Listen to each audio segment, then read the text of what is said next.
The mahogany door swung open, and David Parker's confident stride faltered. Time stopped. Air abandoned his lungs. There, on the wall behind the imposing desk, was a framed photograph he'd recognize anywhere, his daughter Emma, smiling in her graduation cap and gown. But this was impossible. He'd never met CEO Richard Callaway before today. So why did this stranger have his daughter's photo displayed like a prized possession? If you're wondering how this shocking moment unfolds and what incredible truth lies beneath this unexpected connection, stay with me. This story will take you on an emotional journey that proves how deeply our lives can be intertwined without us ever knowing it. If this intrigues you, please hit that like button and subscribe to see more stories that reveal the extraordinary connections hiding in ordinary lives. David had been unemployed for 7 months.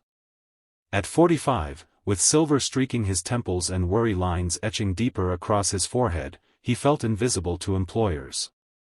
The tech industry had little patience for middle-aged programmers, regardless of their experience. Each rejection email chipped away at his self-worth, but he couldn't give up, not when Emma depended on him. Single fatherhood had defined David's life for 23 years, ever since his wife Lisa died during childbirth. The day he held his newborn daughter, grief and joy collided in his heart, creating a promise he never broke: Emma would always come first. He worked remote jobs through her childhood, attended every school event, and somehow managed to save enough for her college education. She was now in her final year of medical school, his proudest achievement. When the prestigious Callaway Technologies reached out about a senior developer position, David almost deleted the email, assuming it was spam. The company was legendary, known for innovation and phenomenal working conditions. Why would they want someone like him? The recruiter's persistence finally convinced him to interview, though he tempered his expectations. Yet here he was, in the final interview with Richard Callaway himself, the enigmatic founder whose face rarely appeared in media. And there was Emma's photo, stopping David in his tracks. "Is something wrong, Mr. Parker?" Callaway asked, his voice cutting through David's confusion. "That photograph," David managed, pointing with a trembling finger. "That's my daughter." Richard Callaway, a commanding presence with salt and pepper hair and penetrating blue eyes, turned to look at the photo. His expression shifted from confusion to disbelief. "Emma Parker is your daughter?" he asked, his voice suddenly stripped of its boardroom authority. "Yes." "How do you have her picture? How do you know her?" Callaway sank into his chair, eyes never leaving David's face. "Emma saved my son's life last year during her clinical rotation. Michael had been in a car accident, internal bleeding that nobody caught. She noticed symptoms everyone else missed and insisted on additional tests. The doctors said he would have died within hours if she hadn't intervened." The revelation hit David like a physical blow. He vaguely remembered Emma mentioning a difficult case, but she'd never shared details due to patient confidentiality. She'd never mentioned the patient was connected to one of the most powerful tech moguls in the country. "Please, sit down," Callaway gestured. This interview just became something very different. As David lowered himself into the chair, his mind raced. Was this why he'd received the interview opportunity? Was this all about repaying a debt to Emma? "Did you know?" David asked. "When you called me in for this position, did you know I was Emma's father?" Callaway shook his head. "Absolutely not.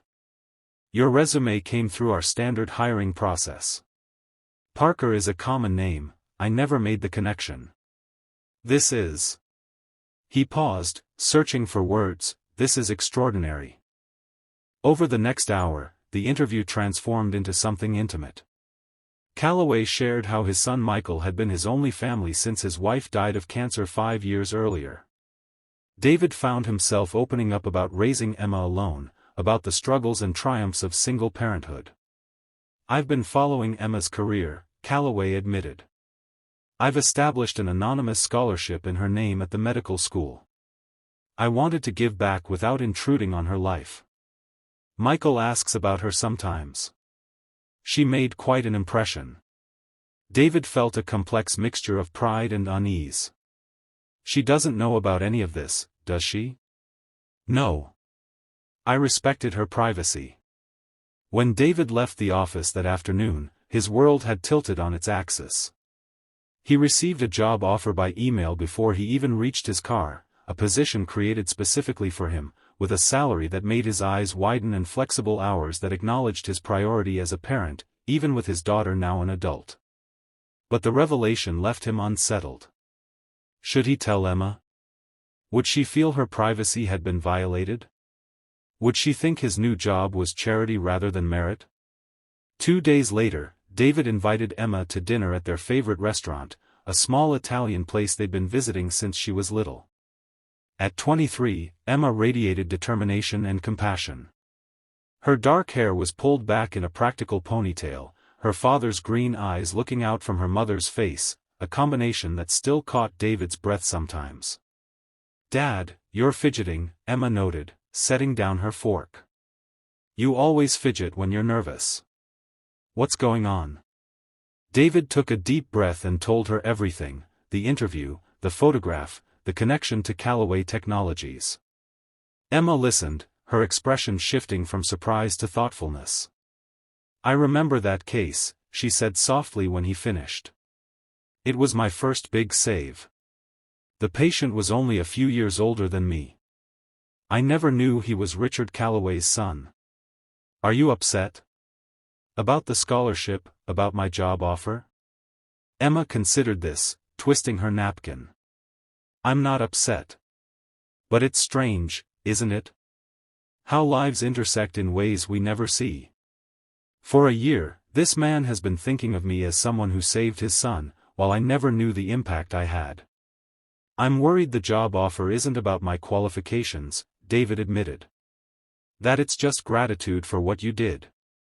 Emma reached across the table and squeezed his hand. "Dad, stop. You've been in tech for 25 years. You built systems that banks still use. You're more than qualified, and Callaway seems smart enough to know that." Her confidence in him brought tears to his eyes. When had his little girl become so wise? The following Monday, David started at Callaway Technologies. The company culture was everything rumors suggested: innovative, supportive, and humane. His team respected his experience, and for the first time in years, David felt professionally valued. Richard Callaway became a regular presence in David's work life, stopping by his department with technical questions that gradually evolved into conversations about their children, their experiences as single parents, their shared love of jazz.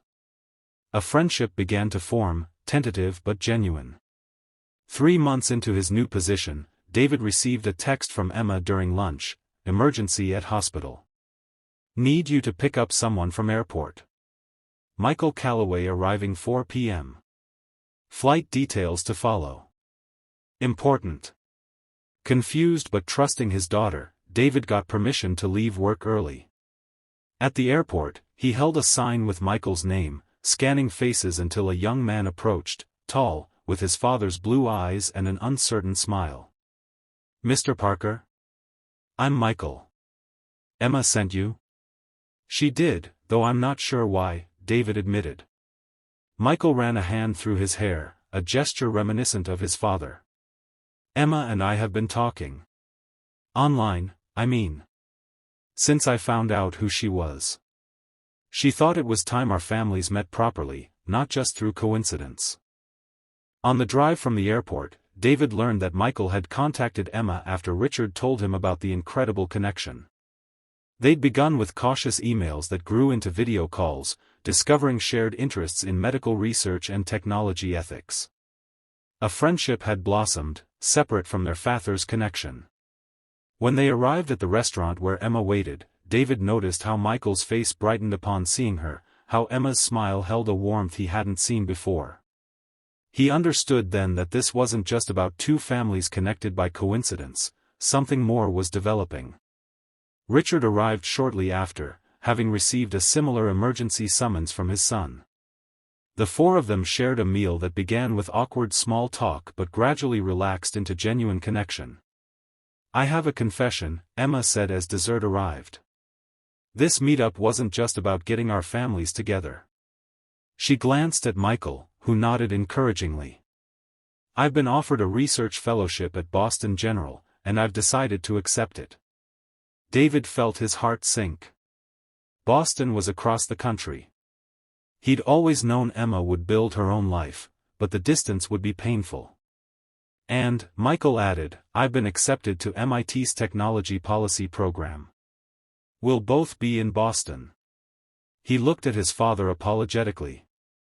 I was going to tell you this weekend.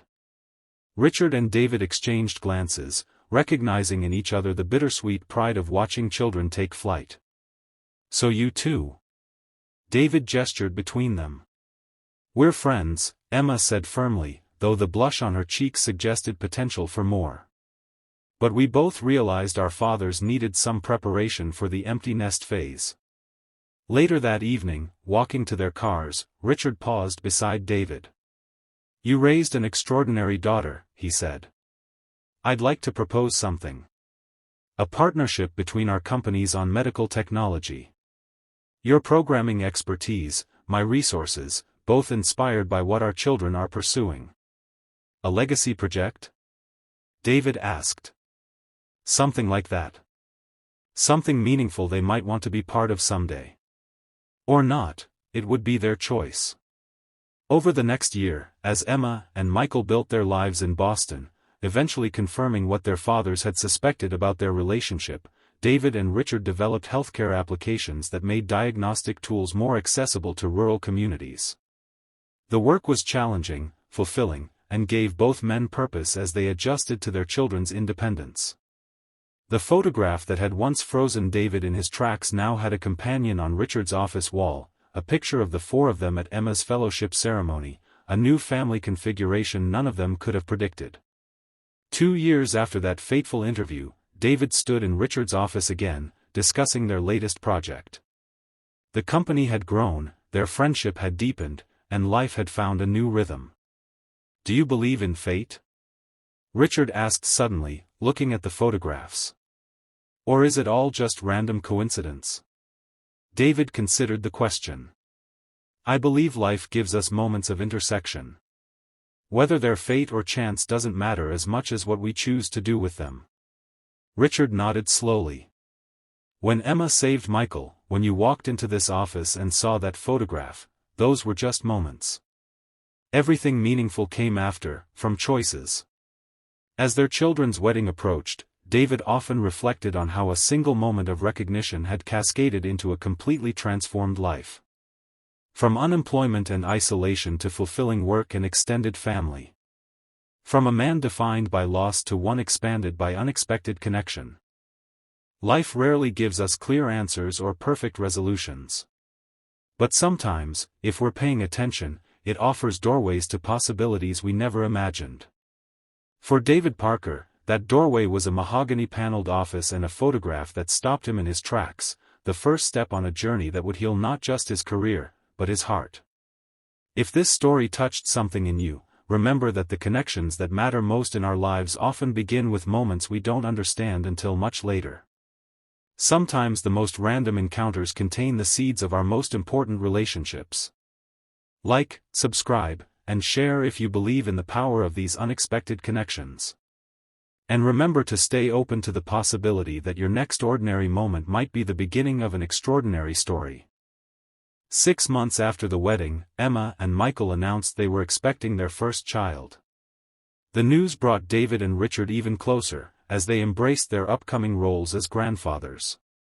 Their medical technology venture had exceeded all expectations. The diagnostic app they'd created had been implemented in rural clinics across 3 continents, with documented cases of lives saved through early detection. What had begun as a passion project had transformed into a humanitarian success story. On a crisp autumn evening, David received an unexpected call from Richard. Turn on Channel 7, Richard said, his voice unusually excited. David grabbed the remote. There on screen was the announcement. Their joint venture had been awarded the prestigious Global Innovation Prize. The camera panned to Emma and Michael accepting the award on their behalf in Geneva. "We accept this honor on behalf of our fathers," Emma said into the microphone, her hand resting on her growing belly. Two men who proved that when personal connection meets professional purpose, extraordinary things happen. Later that night, as the four of them celebrated over video call, David realized they had built something more valuable than any technology, a family forged not through obligation but through choice, chance, and the courage to walk through doors when they unexpectedly opened. When Emma's daughter was born 3 months later, they named her Lisa Calloway Parker, honoring the grandmother she would never meet but whose legacy of love had set everything in motion. Some said the Calloway-Parker collaboration revolutionized medical access. Others called it a heartwarming story of coincidence and connection. But for David, looking at his granddaughter in his arms, it was simply proof that sometimes, life's most painful endings are merely the first steps toward its most beautiful beginnings.